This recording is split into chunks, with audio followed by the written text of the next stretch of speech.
Hello po, isang magandang araw po sa ating lahat and kumusta po kayo? Ako po si Melissa and sa lahat po ng mga nandito po ngayon, welcome po sa channel po natin. Sa ngayon guys, balikan po natin ang ating tawas number 12 and remind lang po sa inyo na last na po ang tawas na to, wala na po akong i-release na ganitong klaseng reading and mas marami tayong nakaka-excite po ng mga topics next time. Alam ko po na marami talaga ang taong nakaabang po nito but ayoko po mangako, pero kung talaga pong kailangan po siya, yes, why not, no? Sa ngayon na kasi is like very hectic po ang schedule po kasi natin and gusto ko pong mag-topic po ng mas malalim po, no? So sa ngayon, samahan niyo ako. Be reminded po, hindi po lahat ng Aquarius po, no? Pero kung sino man po ang gusto pong makinig po ng dasal, pwede po ninyo akong sabayan and pwede pong pakinggan po natin ang dasal and tingnan po natin kung ano nangyari ninyo sa pamamagitan po ng tarot card. Okay, so Aquarius, January 20 hanggang February 18, no? So, let's see. Tama ba to? Aquarius, January 20 hanggang February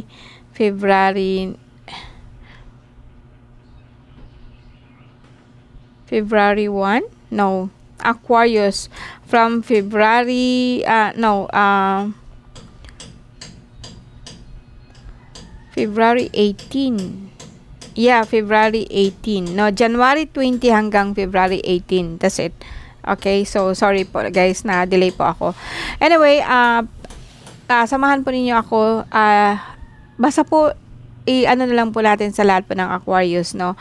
And samahan po ninyo ako sa dasal and bigkasin po natin ito ng buong puso, buong pag-iisip po na sana po maging okay po ang lahat or okay po ang magiging okay po yung mga nararamdaman niyo kung ano man po yun. Okay? So, let us begin, no? Abutin po ninyo ang aking kamay, no?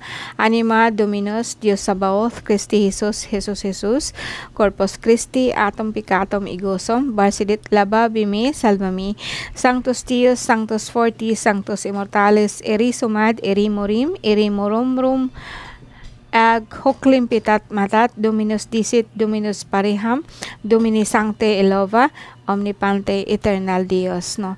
So sana po basbasan po kayo ng Diyos Ama, Diyos Anak at ng Diyos Espiritu. And sa lahat po ng mga nakikinig ngayon, no, maraming salamat po sa inyo guys. Maraming salamat po talaga sa pagtangkilik po ninyo sa ating channel, no? Okay, let's see. Samahan ninyo ako sa inyong reading. Aquarius. Anong nangyari po, no? Anong nangyari sa inyo?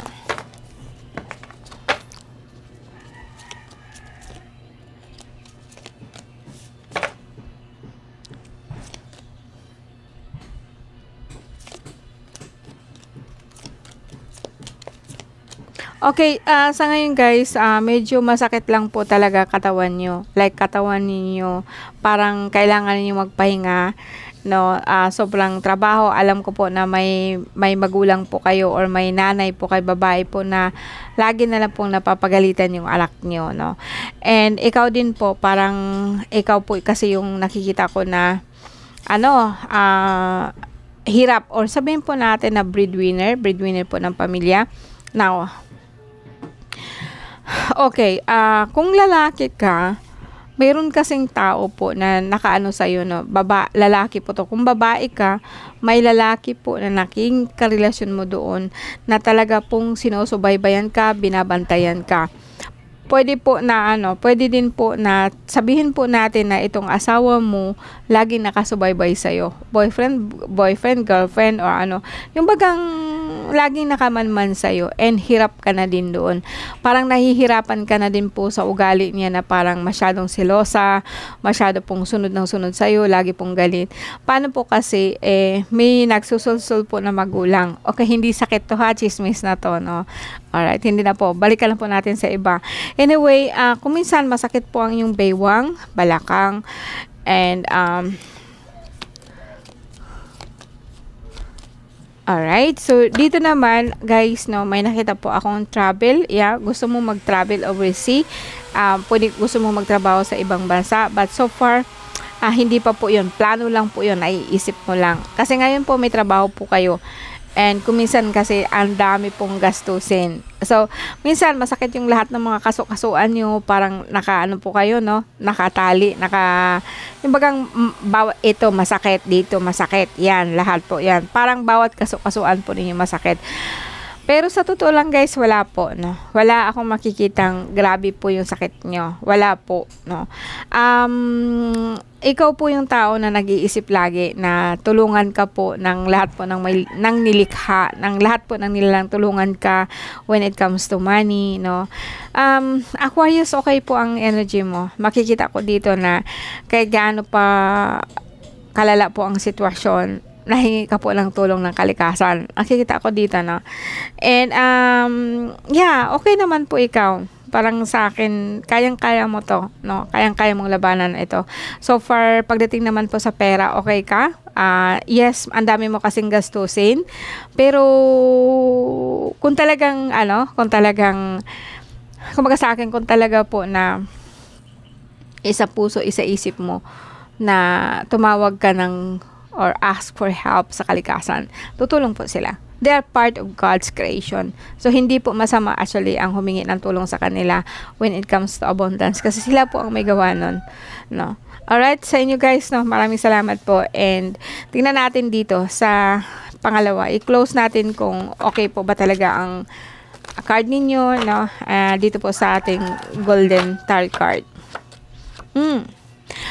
Ito namang itong pamilya mo, like mga relatives, no, actually may mga hidwaan dyan, pero binabaliwala mo lang, and then mag-okay din naman sila. Yung bagang, kung nakakarinig ka ng hindi maganda sa pamilya mo, binabaliwala mo lang, like, leave it, no, parang ganon. And, kaya mo yan, although kung minsan sumasakit ang puso mo, ikaw kasi Aquarius is like meron kang gabay, no, yung sinabi ko sa iyo na nahingi ka lang tulong sa kanila, kaya totoo po yun. And kuminsan po kasi nararamdaman mo sila na, etong Aquarius na to is like Aquarius ka ha, nararamdaman mo sila kapag ka nahihirapan sila, pag nakapunta ka sa isang lugar na kung saan nakatali sila, nakaano sila, nararamdaman mo yun. Kaya po minsan mainit po ang ulo mo, parang meron kang gustong gawin pero hindi mo alam yun, specific kung hindi mo alam kung ano yun.